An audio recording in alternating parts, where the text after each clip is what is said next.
गजाननाला वंदन करून, मातपित्याला नमन करून आज मी तुम्हाला गीतेचा 15वा अध्याय सांगत आहे.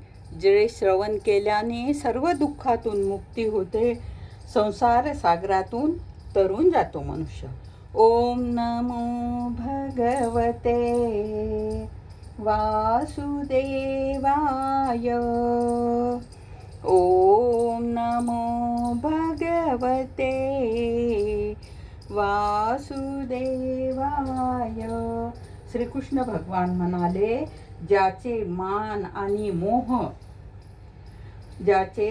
आणि मोह नष्ट झालेले आहेत, ज्याने आसक्ती रूप दोष जिंकले आहेत आणि जो परमात्म्याच्या स्वरूपातच निरंतर स्थित आहे, तसेच ज्याची कामना चांगल्या प्रकारे नष्ट झालेली आहे, असे हे सुख दुःखाधिक द्वंद्वापासून मुक्त झालेले ज्ञानी लोक ज्या अविनाशी परमपदाला प्राप्त होतात, त्या स्वयंप्रकाशमयी परमपदाला सूर्य प्रकाशित करू शकत नाही, चंद्र अग्नी सुद्धा प्रकाशित करू शकत नाही.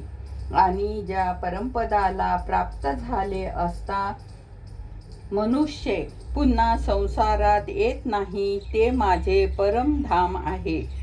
हे अर्जुना, या देहामधील हा जीवात्मा माझा सनातन अंश आहे आणि तोच या त्रिगुणात्मक मायेमध्ये स्थित असलेल्या मानसहित पाचही इंद्रियांना आकर्षित करतो.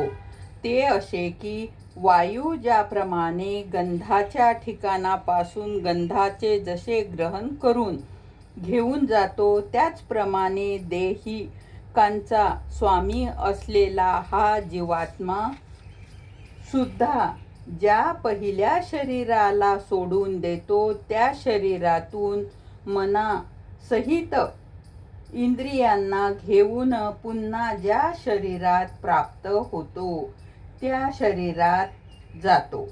गोपाल कृष्ण भगवान की जय.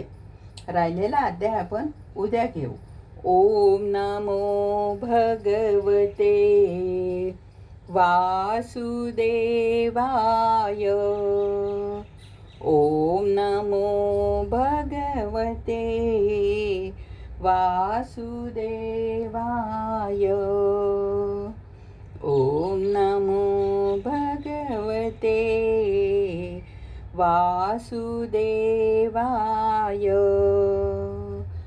हरये नमः, हरये नमः, हरये नमः. गोपाल कृष्ण भगवान की जय.